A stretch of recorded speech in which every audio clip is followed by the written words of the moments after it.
Did you ever feel confused about your future when you were young? Yes, it's very natural. I'm a normal human being. I was confused what to do, where to do, friend circle, and we lived through it. Hello friends, I'm Manch. Welcome to my show. Today we have Mr. Amit Mehta, CEO of Maa Foundation Vapi with us. Welcome sir. Thank you. When you were 11 years old like me, what kind of student were you? Did you study because you had to or because you were curious? So, Manch, it's a combination of both. Study because I had to, and definitely curiosity was there because I used to read a lot. Uh, During our times, there were less distractions, less digital media. We used to play a lot, read a lot, and maybe because of that time availability and reading, that inquisitiveness for knowing new things was there. And thanks to that, I used to assimilate knowledge. Study, yes, I did because I had to, because that was the only option left to us.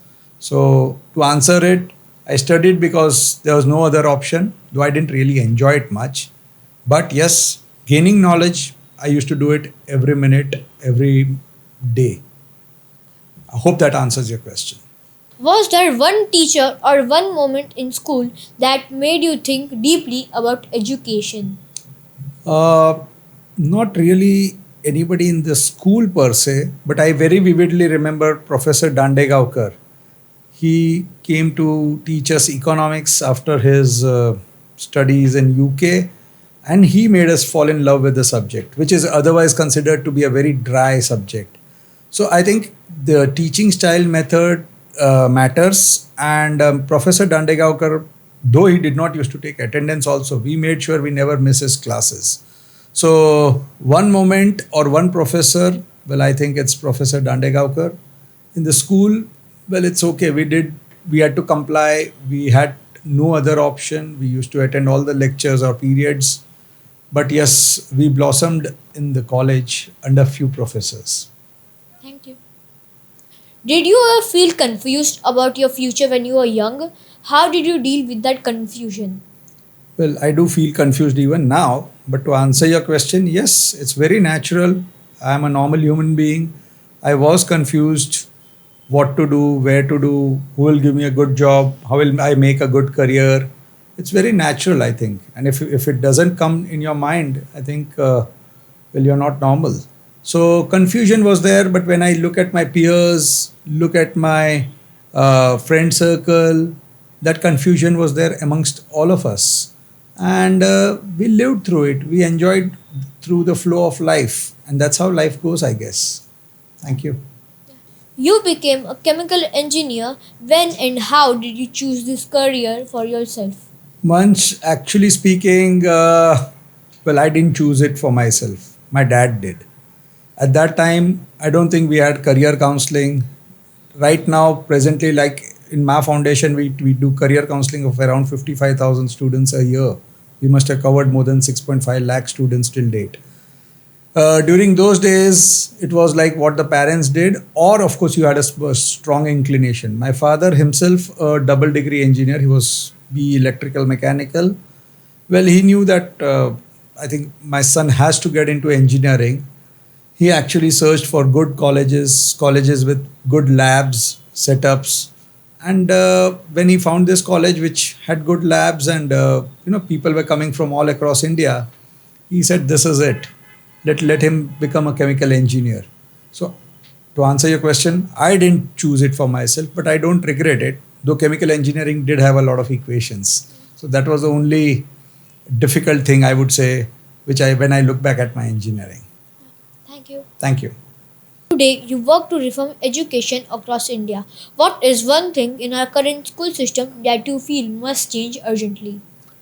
Well, there's a lot which needs to be changed, but if I might add, there are two major points which come across to my mind right now.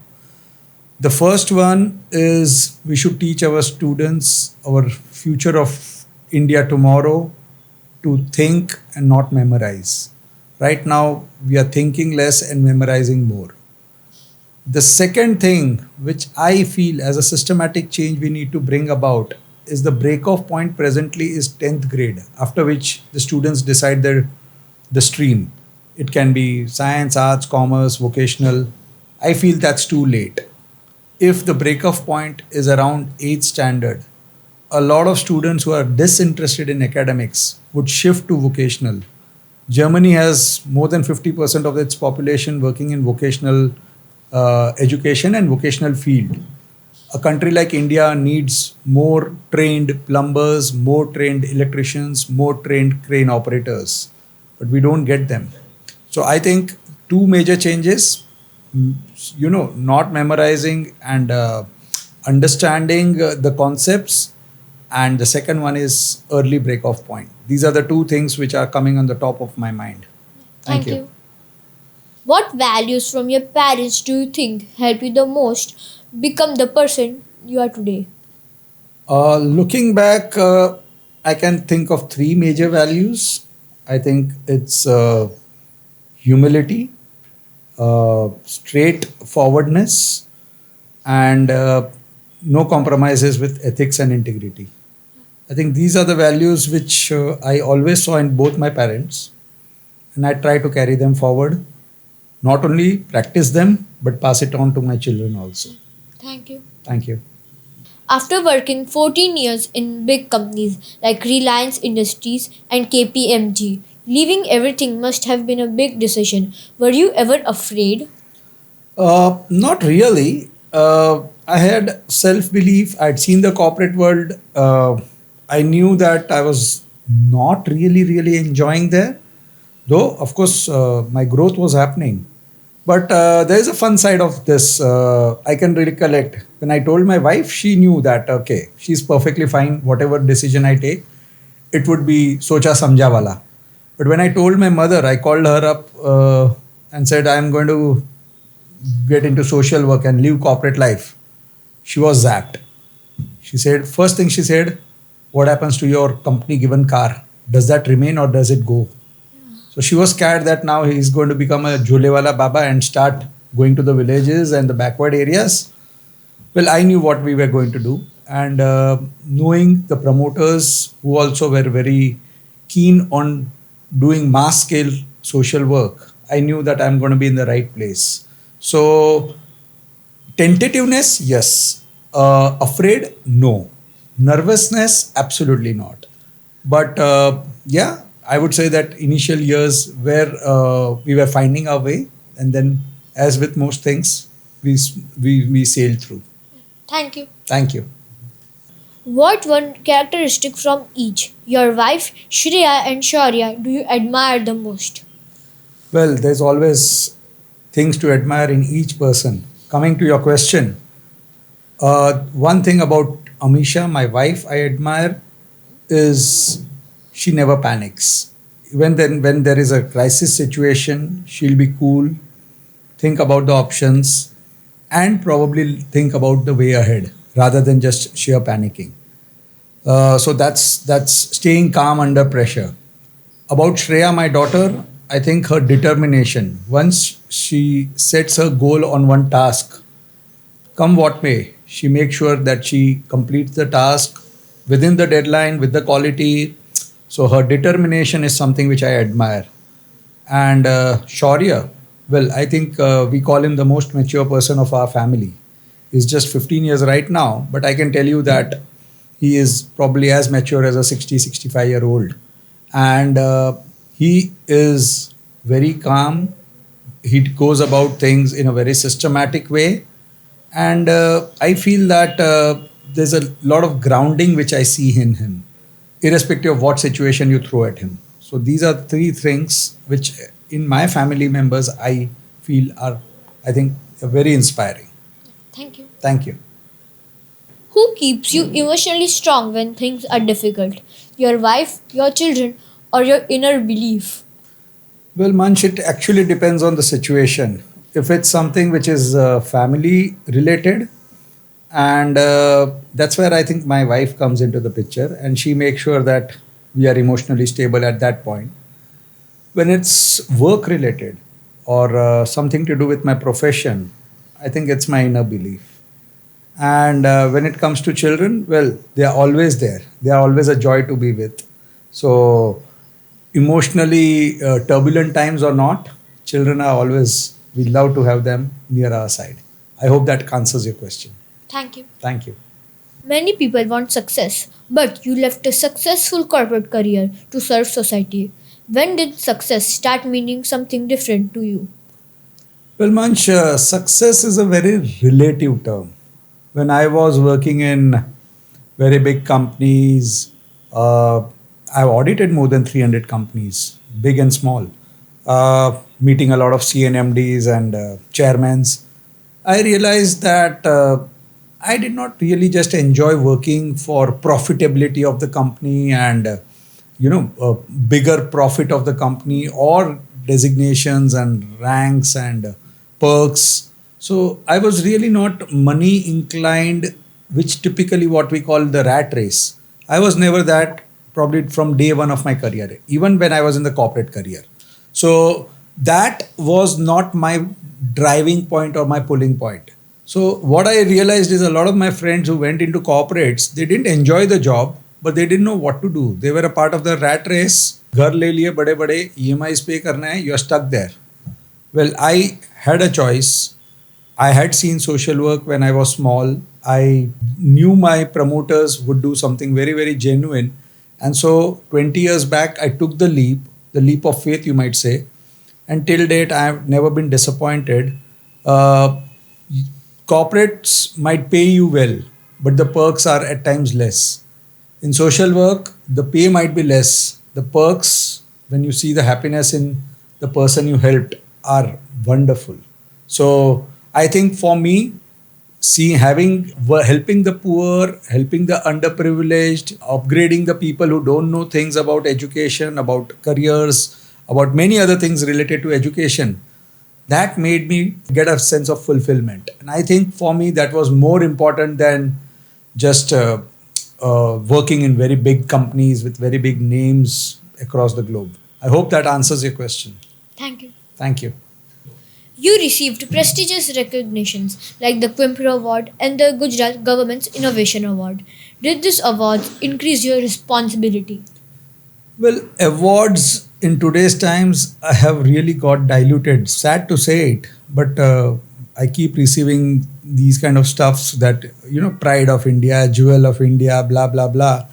And after in the second letter, they'll say kindly, deposit so and so money as a part of the expenses of the awards and something like that. So in short, awards have really got diluted. So as a principal, my organization and I never nominate ourselves for any award which might take even a single rupee of application fee. Both these awards, Quimpro as well as the GCSRA Government of Gujarat's award, which was given to us by the Governor of Gujarat, we have not even paid a single rupee of fee. And in GCSRA, in fact, we had 4 rounds of scrutiny. Even the third round was done by PwC, second and fourth rounds were done by very senior IAS officers. And I was, in fact, nominated by Dr. Sultan Pradhan because he had seen my work, which we were working in interior government schools. And he said that, Amit, we know that you're working in hundreds of schools, but you're working silently. Let this be known by people. And therefore, he had nominated me. He himself was a winner in 2009. We feel that if your work is genuine, awards are normally the byproducts. Yes, they are testaments of, they are signs that they are milestones which show that you are on the right path. Your work is in the right direction. You are serving the society in the right way. So for us, I think they are signs of encouragement, but they are not the goal. We feel awards are byproducts and they will come and they will go, but our work has to impact the people at the bottom of the pyramid. I think that's our take, and we are very happy that we have got many other awards which I would not like to say. Early Childhood Association has given us a lot of awards in our local city, Vapi, which I would not like to right now name, but awards come and go, but your work has to keep impacting the person who is most deprived and who is in need of help. That's fundamental. Rest all is secondary. Period. Thank you. Thank you. You give inputs for India's National Education Policy 2020. How did it feel to share ideas for the whole country? Well, it is a matter of honor and privilege, but most importantly, I'd like to say something about that meeting. There were two ex chief secretaries, NCRT director, the ex cabinet secretary, which is the highest level of bureaucrat. So, Mr. TSR Subramaniam, the committee, and we had each one of us, I think there were 10 to 12 people called from different organizations. So along with me, I had the IIM Ahmedabad director, I had somebody from Gandhian Institute of Sanosra, and some other people who have really done some quality work in education. Each one was given 7 minutes to say anything and everything which we would like to say. We want changes in our education system. It can be anything under the sun. I can tell you that I made very good use of those 7 minutes. And Mr. Subramaniam, TSR Subramaniam, he was jotting down the points. And then at the end, he said, Amit, I have not been able to jot down all the points. This is my email ID. I would request you to send me a complete list of what you have said. Because I'm sure that I'm missing a couple of things which are probably important and I have not noted it down. This I feel because having worked in education at the grassroots level, we know where the challenges are. We know where the problems are. We know education is a state subject. We know center can do limited work. But at the end of the day, this was a golden chance where we can voice out challenges, problems, and possible solutions, which can then be framed into the policy framework in the upcoming NEP 2020. So I took it as a golden opportunity and was very happy to be a part of it. Thank you. Thank you. If I want to become someone who creates impacts like you, what should I start building inside myself from today? Skills, habits, or mindset? I think you're going to do much more than what I have done. I'm very sure and positive about the next generation. But coming to your question, skills, I think skills are something which we can normally learn, improvise, and take it to the next level. Skills are very easy to learn. They come and pass on with time. Technologies change and skills need to be relearned. So I think skills are relevant with the time frame where you're talking of.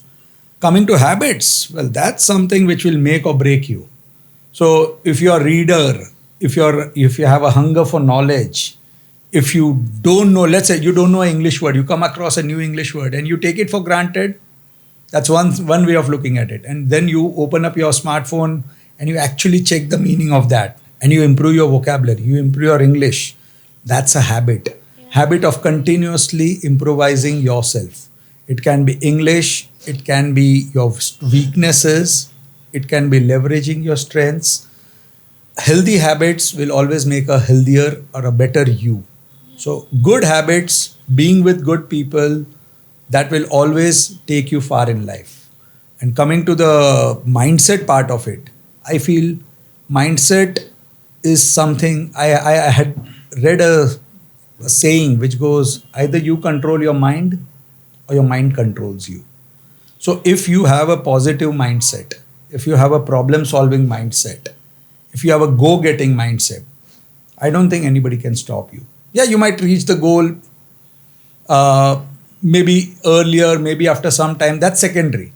But if you are convinced that nobody is going to stop you, that go-getting attitude is there, problem-solving attitude is there, and being a team player also in today's times, I think these things, a positive mindset combined with good habits will make a beautiful and a successful person, which not only the society but your family would be proud of. I think that's my take on mindset, habits, and skills. Thank you.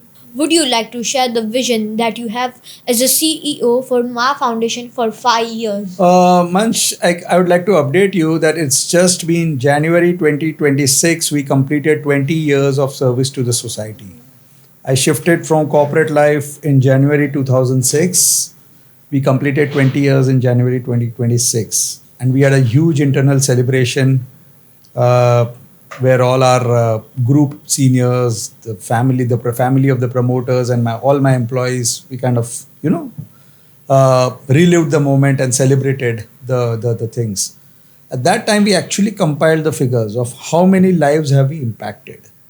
And through our various projects, we actually calculated, and it was close to 19.6 lakh students, which is nearly 20 lakh students across 20 years of service. And you are talking of 5 years, but I can tell you the vision for the next 10 years. The vision is very, very clear that we need to do more in the coming 10 years than what we have done in the last 20 years. It can be in terms of impact, in terms of number of projects, in terms of number of lives impacted. And for that, we are in fact going to pull down our present office and build a new office, more manpower. It's going to be a challenge. It's going to be satisfying, and it's going to help the society a lot. Coming back 5 years, yes, to answer your question, we would be venturing into few more areas. We feel that, but all our projects are going to be targeted towards the deprived, the underprivileged, the poor, or the ignorant. People who really need help. That's where we are going to work. And as Maa Foundation, the word Ma means that we would be doing the qualities which a mother imbibes. She's selfless, she's impartial, she only likes to give, she doesn't want back. So, Maa Foundation, I can tell you proudly that we have not taken a single rupee of donation from outside. We have not taken government money. We have not taken money from any of our beneficiaries. I have not raised invoice number 0001 in this 20 years of existence, and I was the founder CEO. So, at the end of it, I feel that India needs, and you might not be aware of it, I can share it through this forum, that Maa Foundation projects have been replicated by many NGOs across India, starting from Adani Foundation to Ramakrishna Mission in Shillong and Cherrapunji, to Dr. K. Ashraf Foundation working in 11 districts of Gujarat, to many other foundations. Yeah. It's all there on our website. At the end of the day, we feel 50% of our project, of our work, is building working models, and the rest 50% is helping other high net worth individuals or corporate CSRs replicate those models in their area. We don't do it. We help them do it with their money, with their teams. But at the end of the day, that gives compounded social impact to the society. And a non-inclusive country like India needs many more such Maa Foundations. So at the end of the day, I would just say it's a very gratifying work. But we pick up teams which, people who have social fervor, who want to serve the society. So I have computer engineers, I have MBAs, I have CACPAs, I have all sorts of people. Education background is not important. The will and the want to give back to the society is what is their main criteria when they get recruited. So at the end of the day, lots to do, miles to go before we sleep, as Robert Frost said. Thank you. Thank you.